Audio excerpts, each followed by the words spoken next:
Let's see. I'm having some difficulty here. Let's see. Ben, can you hear me? I can hear you. Can you hear me? Okay, I can't hear you, so let's see. Mute, unmute. Try now? I'm trying again. Can you hear me? No? Oh, I know why. Now try. Okay, now can you hear me? Yes, yes. There we go. It's my fault, yeah. Sorry, I had it on mute from earlier. That's not a problem. Yeah. Okay, so it looks like it's you and me right now. We have some more people coming, so. That's fine. Yeah, but did you get a chance to look at the PowerPoint? I did look through it a little bit. Didn't look through it in much detail, but yeah. Mm-hmm. Okay, now you're with Waterloo and Cedar Falls, right? Correct. Mm-hmm. Okay, and so tell me about your position because it seems really cool.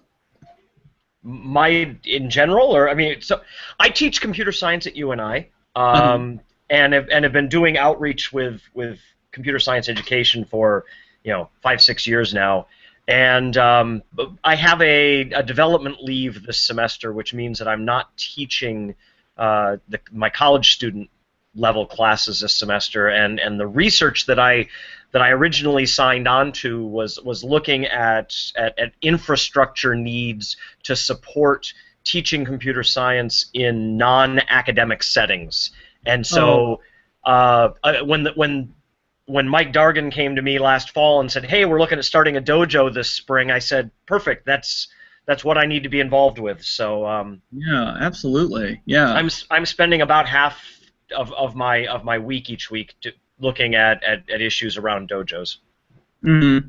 Now, specifically in Iowa, or just nationwide, or well, I mean, my project itself is on is even beyond the scope of a dojo, which is just what are the distinct differences in teaching students in in dojo-like environments where you may have 17 kids at 17 different places. How do you manage those? How do you design and implement and maintain a curriculum if that's what you want to have? How do you track mentors? How do you how do you track badges? All those kinds of things and stuff I'm still trying to figure out. So yeah, that's a lot of stuff that we run into starting dojos and that we still kind of struggle with now is mentor retention and right. Keeping track of students and we're all kind of in that mentality of like, oh, it's like school where you're going to have an attendance sheet and you're going to have people who will be there every week, and it's not at all. It's right. It's very different, and so. Well, yes, and you want to have a mechanism for kids who might want to do a little bit of learning on their own outside of the dojo, being able to still make some progress. While I understand the international organization's idea that dojos are autonomous and should be able to do whatever they, largely you design your own curriculum, there's almost nothing there on how to really get started. There isn't.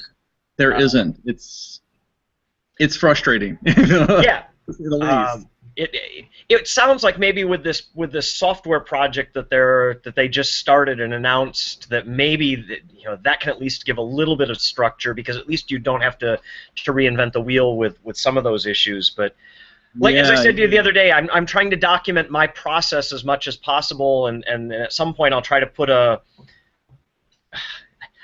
it wouldn't make sense to anybody but me right now, all of my notes, but I'd really like to be able to at some point produce a document, some software, whatever that would help folks anywhere at least get started. And you might not want to use my curriculum or my structure, but at least you have something to a list of here's the things to think about as you get started.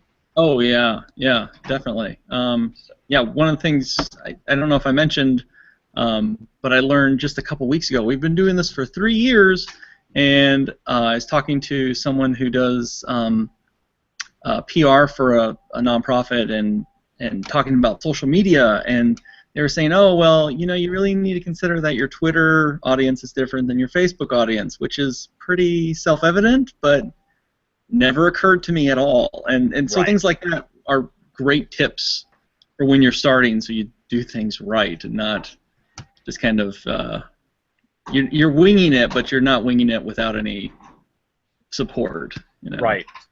So yeah, I'm excited about the new community platform, especially that they're announcing like dojo-wide badges.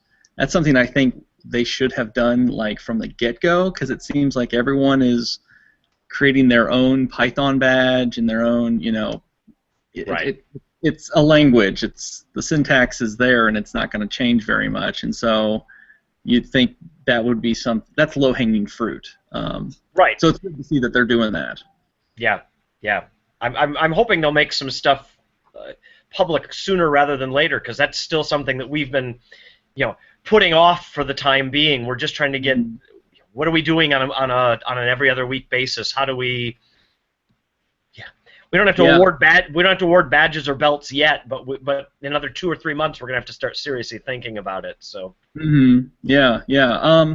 So we've actually was talking to Muscatine's dojo about this. They did a teleconference with us in Cedar Rapids, saying, like, how do you get started? And we have some documentation on our GitHub page of the requirements for like our Scratch beginner badge and our Python beginner badge, and Java and things like that. And so you're free to take those. It's open source, and we expect other people to borrow on it and add to it. So okay, just started. What's your main website where I could start to look for those kind of things? So it is if you go to github.com. Yep. And then you just search for CoderDojo Iowa City. So CoderDojo space Iowa space City. Okay. Yeah, and it's the documentation repository, and you'll see right there that one of the top directories is badge requirements. Okay. Okay. Yeah, we're still adding to it. There's a lot of novice badges there, because we did the same sort of thing. Is like the first year or two we were just do a dojo, and never really had time for the requirements. And now we're seeing kids that have been coming for a long time getting kind of frustrated, and so we're like, okay, now we have to do this. So, right. Yeah. How often do you guys get together? So we now do it once a week. We used to, when we first started, it was once a month. Okay. And we did that for the first year and a half, and then we got a big influx of volunteers and a big influx of kids. And we found that at once a month, we were teaching the kids the same thing over and over and over again. So we moved it up to 2 weeks, and still, if you had a kid that missed one dojo, then they've missed a whole month. And so we said, fine, we'll just do it every week. And it's easier to remember because you don't have to think, is this an even or an odd Saturday? And it's the fifth Saturday of the month. Like, how does that work? Yeah. Yeah. Where do you guys meet? We meet in the Iowa City Public Library, but we're going to be changing that very soon. Hopefully by the end of spring, we'll be meeting in a Fab Lab in Iowa City. So we're going to start bringing them in for doing hardware and start doing some really fun stuff that we've been wanting to do, but we just haven't had the expertise. Okay. How many kids do you get on an average week? How many kids sort of are active overall? So on an average week, we get maybe 7 to 10, and active overall, I would say about 15 to 20. Okay. Yeah. And those we don't all see obviously we don't see every week. Right. Yeah, actually the majority of our kids on a dojo are usually walk-ins or new attendees. Which isn't something that we want, because we want them to come back. Right. So we're working on, like, is it our timing? Is it how everything's organized? Or, is it communication? Like, how do we improve that? So, right. Again, these are all things that, like, every dojo struggles with, and, yeah. Well, that's kind of, I think, the advantage of what you're talking about here, where we have, there's sort of a collective, as it were, of the Iowa dojos, is just to sort of get some brain power together, saying, hey, what if people tried As we get started and hit our 6-month wall or our 1-year wall, and we start to talk about what should we try to increase things, knowing what you tried that didn't work is just as helpful as knowing what you tried that did work, and so and vice versa. Yeah, absolutely. Yeah, and CoderDojo has tried to do that with the Kata wiki, and it has about the same rate of people like submitting to Wikipedia. If you have a large population, then you've got a lot of Wikipedia, but if you don't, then you have Kata. And so, like if we can actively, get that information from the dojos, then we can start, collating that and putting it together in something that's a little bit more tangible, and you could give to a school district or an elementary school or some tech company and say, right, here, this is what works for the most part. These are rules of thumb, but this is what we've found from experience. Yeah. Yeah, I found the kata to be very difficult. There just didn't seem to be a lot of information there overall. Mm-hmm. I mean, there's some stuff there, but it's not well organized and it's sort of hodgepodge. Yeah, yeah. So, and I understand this is still it's a community-based effort. It's still evolving, and so. Yeah, and they have 6 full-time employees. You're right. For the entire world, so they're spread pretty thin. Yeah, it's nothing like Boy Scouts or Boys and Girls Club or anything like that, right, where you've got that really well-established infrastructure. So. Right. Yeah, so that's kind of what I was thinking of, like doing here in Iowa. Is that starting to do a grassroots as opposed from top up, do a bottom down thing, where we can start in Iowa. We've got a great number of dojos right now, and a lot of them are really clustered on the east side. So we're fairly close to each other, and we have a lot of the same things in common, right? But also bringing in Council Bluffs and Des Moines and Anamosa, who are kind of isolated by themselves, and helping them to get one in Ames and get one in Sioux City, and it's weird, but this weekend we had a family come in, 3 boys, the dad and the mom. They came from it's not Carbondale, but it's right outside of Ames. I can't remember the town's name, but it was large enough that I'd heard of it before. Okay. But they had to drive all the way here to, or I guess they were visiting Iowa City, and this was the only dojo they had gone to, and they left and they were having a blast. And so, we want to put stuff in those areas, and if we can do that, we get those clusters, and they start, feeding off of each other, and we get these critical masses like we're getting in the East. Right. So again, that's one of the things I sort of envision that this organization is going to do, and I guess I was hoping more people would show, but it's obvious, we're going to be just the 2 of us. But like, that's kind of how it goes, and right, we're all volunteers, so it's not like anybody's fault. But like, so you looked over the proposal. What concerns, questions, problems do you see that would make you either pause to get involved, or that you would really like to see happen? Like what were your impressions, and what do you think about it?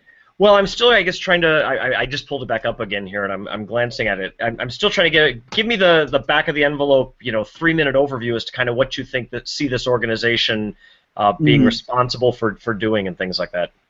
Yeah, so I kind of break it down into 3 brackets: money, child protection and training, and dojo expansion and support.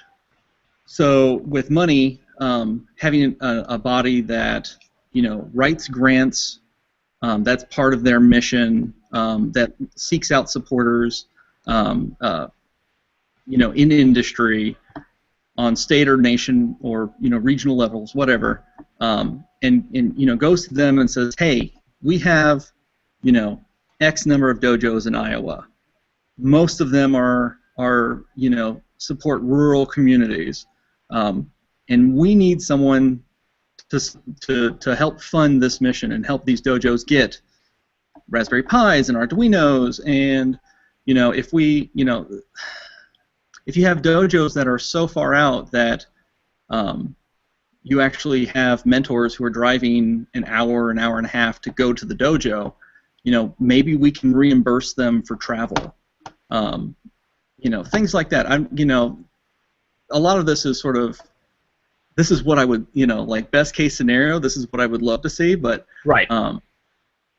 Things like that. So finding sponsorships, finding grants, interacting with the state STEM council, and as a body, and not competing for funding. So we don't have Cedar Rapids and Iowa City both applying for the same grant, or both going after the same sponsor. Those sort of things. Luckily, we haven't had that problem yet, but you can definitely see that would be a problem. Absolutely. So money. Second, child safety and training. We don't do it. Like right now, it's sort of this on your honor thing. Our dojo doesn't have the funding to do background checks right now, right? Because we don't have the time to do the fundraising. And so, if we can get funds, we're more than happy to spend them on background checks and training versus going out and buying an Arduino or a Sphero, because that's more important to us. And so if we can have a body that goes to dojos and says, wait, before you go and buy those new iPads or whatever, your mentors need to have their background checks cleared. You have to be certified or somehow checked off by the statewide organization to say yes, you're legit, because that covers their butt and ours. Right. If a CoderDojo in some town has a terrible event happen, it's going to reflect poorly on everyone in the state. And if we can say we did everything that was possible, and we vetted everyone and we made sure they all knew the training, and that if something did happen, that it was reported immediately and correctly, and the authority, all that was legitimate, then it looks really good on us because it looks like we got our act together. And right now we don't. Right. For the most part. I can't speak for all the dojos, but I know, ours is just, guys who come in the door. And so what we've done to sort of stopgap is, we don't collect children's information other than an email address. We don't directly contact them. We go through their parents. If we do get emails from kids, we CC their parents and say, you should talk to your kid about contacting adults online.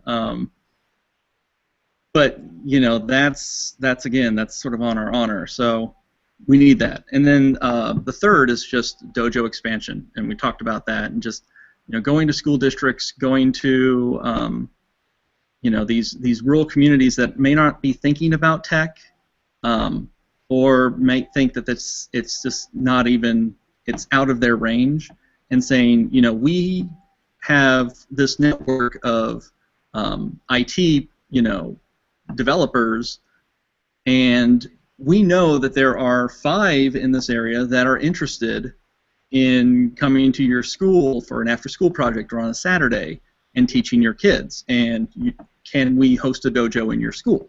Yeah. Or finding, a science teacher who's like, yeah, I want to do this, help me reach out to that community that I don't know about. And so making those connections, helping them get off the ground and doing things the right way. And and again, going back to getting those resources from the other dojos on how to do things right, and having the infrastructure for background checks and certifications and stuff in place. So that's the short version of what I'm envisioning. Okay. No, I love it. I mean, I think that's necessary. I think that having even a small group of people available to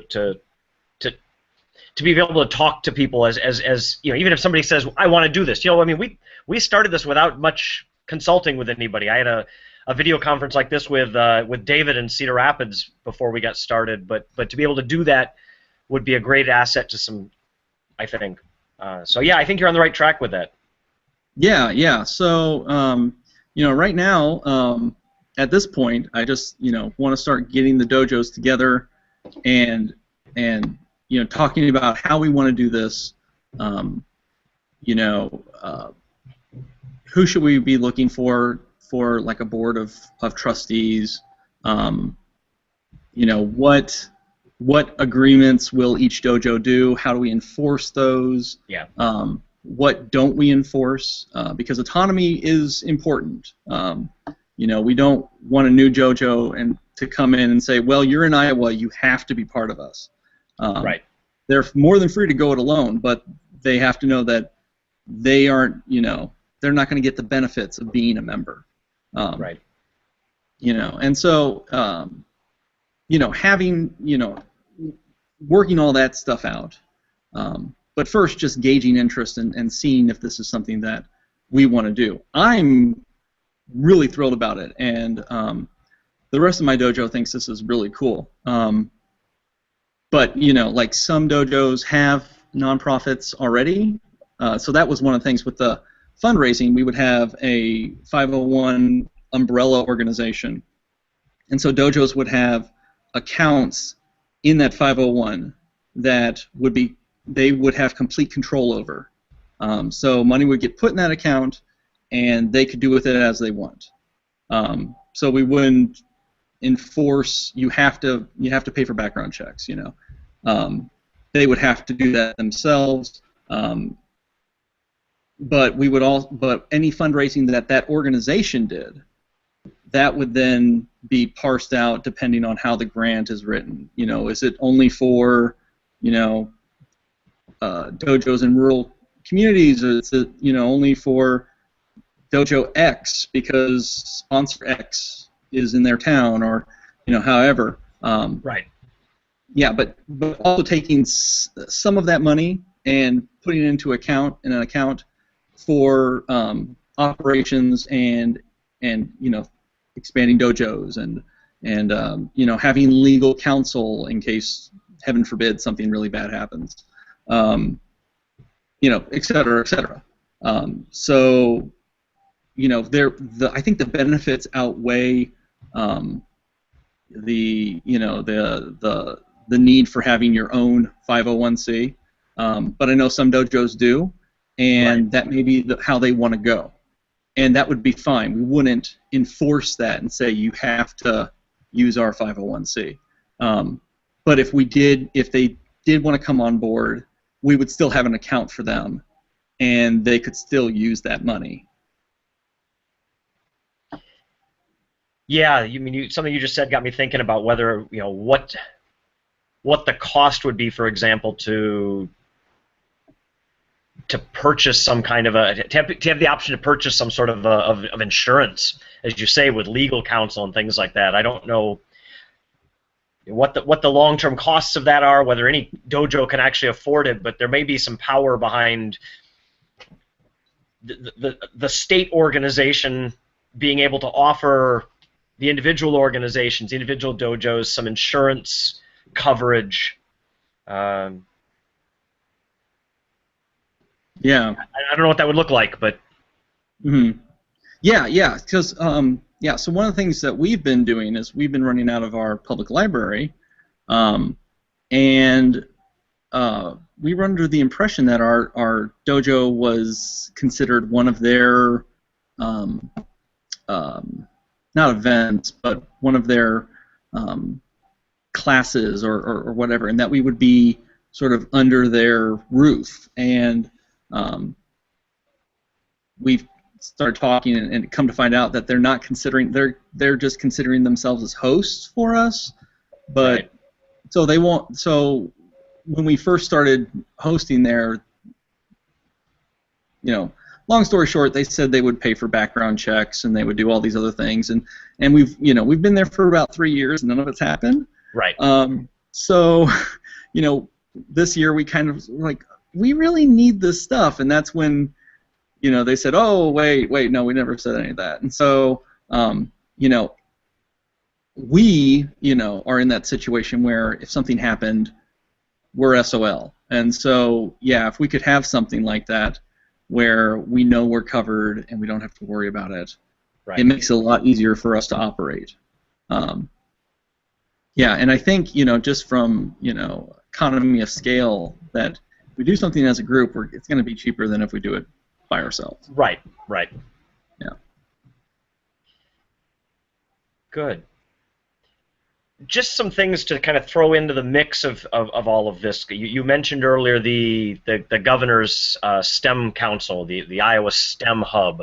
I in fact just had a meeting this morning with Jeff Weld, who's the director of the Iowa STEM hub. So when the time comes that you want to start talking with them about issues, I don't know to what extent they do non-K-12. Non-formal school stuff, but we've certainly got some connections there that I can help us walk. Yeah. And definitely. Go ahead. No, I was going to say the other thing that may be helpful once the organization gets started and you want to start trying to expand and make more connections. Another thing I've spent the majority of this year doing is I'm Iowa's affiliate trainer with Code.org with their new K-5 computer science curriculum. So I've been traveling the state doing training for this new curriculum, and have now finally, after about 5 years of trying to get it, finally have connections in technology in all 9 of the AEAs. So that may be another thing that at some time we can leverage if we're looking at trying to spread the word, as it were. The AEAs have some great mailing lists and things like that we might be able to take advantage of when the time comes. So, what is the AEAs? Okay, so that's something that people know about or they don't. So AEAs are something somewhat, I won't say uniquely Iowan, but Iowa seems to be one of the few states that have these. An AEA stands for Area Education Association. And what they are basically, so every school district in the state of Iowa is covered by one of the 9 AEAs in the state. And what they serve as is a collective for sort of consolidating resources that a school district might not be able to afford on their own. And so as AEAs typically own, 40 or 50 Raspberry Pis and Spheros, and they provide special education resources, they provide professional development resources that the school districts couldn't provide on their own. Most of them have 2 or 3 physical buildings in their coverage area. And like I say, we've been trying to use them for a while as a way to get out to teachers who might be interested in knowing about what we're doing, and it had mixed reviews. But this year I finally get the right people in each AEA to start to listen, and so they're, in particular, when if you're trying to expand, for example, to the northwest part of the state, they may be some great resources for us to leverage in trying to, hey, who are the teachers who might be able to put us in touch with the community members? They're a great resource tool. Oh, that's great. I'm following people on Twitter that are AEAs, and I thought it was like some homeschooling organization. So, oh yeah, exactly. Oh, that's great.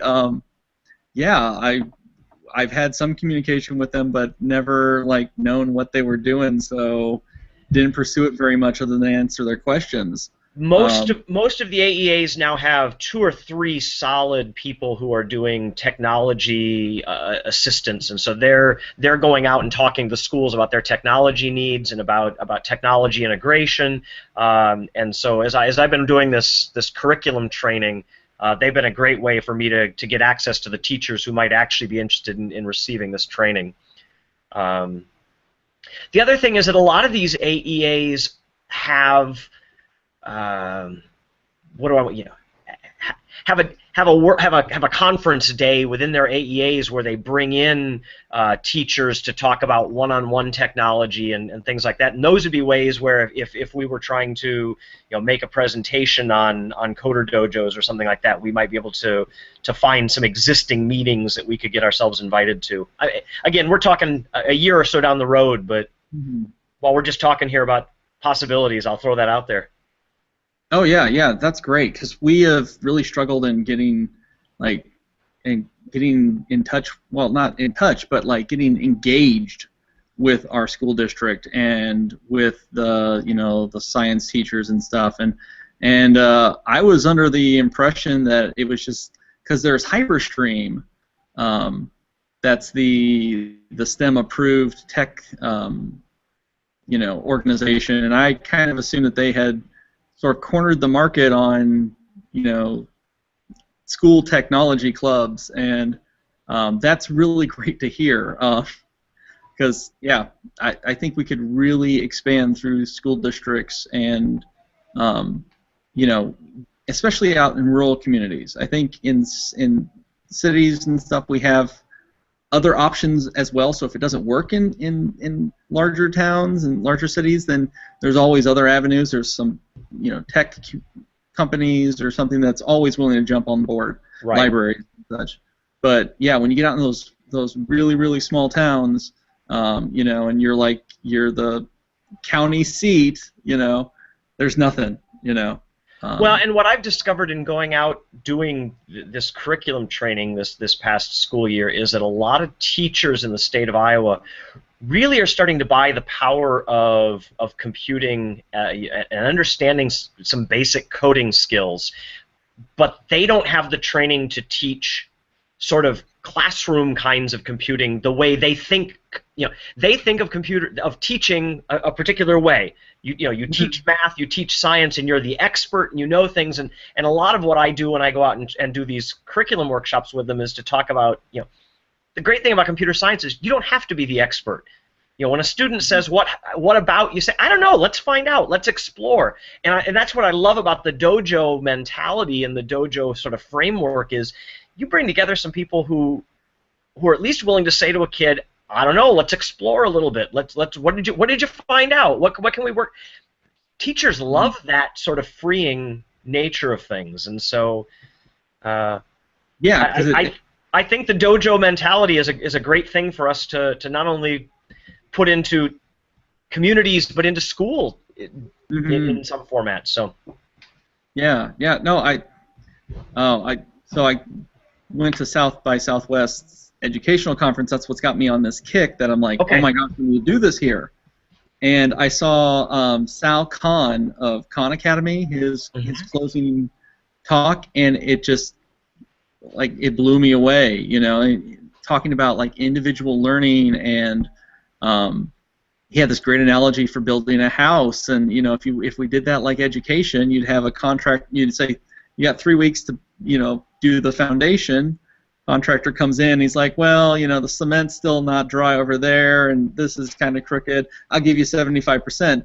Build the first floor, Right. And we iterate that until someone hits a wall, and then we're kind of stuck as to how. And so, one of the great things about the way you teach with a project-based mentality and with this cooperative learning where the teacher or the mentor isn't necessarily the expert. They just have tools that know how to find these solutions if they need to. Right. When you have that mentality and that environment, those problems get solved, and they don't get overlooked and passed over because you have to solve it in order to move on to the next step. And if you can't do it, then you're, encouraged to, fail and then ask other people and find out how they work it. Right. Which is like computer programming in, 10 words or less. Exactly. Yeah, so we're awesome at what we do. We have the best job ever, Yeah. I tell people that all the time, but that. I know. It's hard to not gloat sometimes. Right. It's like I could have majored in English, But yeah. Yeah, so I guess at this point, we've saved this broadcast. It'll be on YouTube, and have the other dojos take a look at this, see how they feel. I'm particularly interested in how Cedar Rapids, Des Moines, and Council Bluffs, what their perspectives are, because they have nonprofits, or they're working with nonprofits, or they're going to have a nonprofit. Okay. Or they have like with Council Bluffs, they have AIM, and I'm not sure if AIM is a nonprofit or if it's just a tech company, but they do tech training. It's a great organization. I wish we had some in Iowa.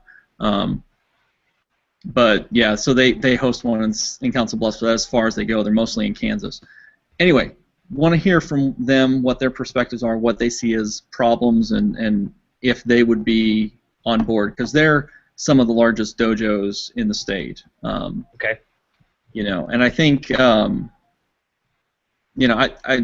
I'd like to hear from Muscatine, because they've just started and they're very energetic and they're very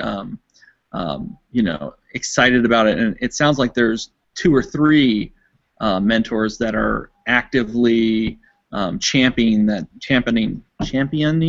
dojo. And so hearing their feedback and seeing what they come up with is going to be interesting. Yeah, so I think that's where we're at now. Okay. Yeah, maybe we can have another conversation in a couple of weeks or something. Sure. Or just do something over like a email or what have you. I mean, we need to investigate things like what would be operational costs, what Right. we can anticipate for that. Do we need someone as a full-time or part-time? I would love to do this. And I've got a lot of connections with the Hello World Foundation, and a lot of experience doing a dojo. But this again is going to be a group effort, and so we really want to hear what everyone has to say. And if there's someone else better qualified, then they should definitely do it. So yeah, I guess we'll talk about all those things, and just start iterating this draft until we get something that's solid and acceptable, and that we can move forward on. Okay. Cool. Sounds good. Awesome. Well, keep me informed. Like I say, we're real new at this too, but I've got some resources that I can put toward this, and so I'm happy to help out as I can. That would be great. Good talking to you, Ben. All right. Good talking to you. All right. Take care.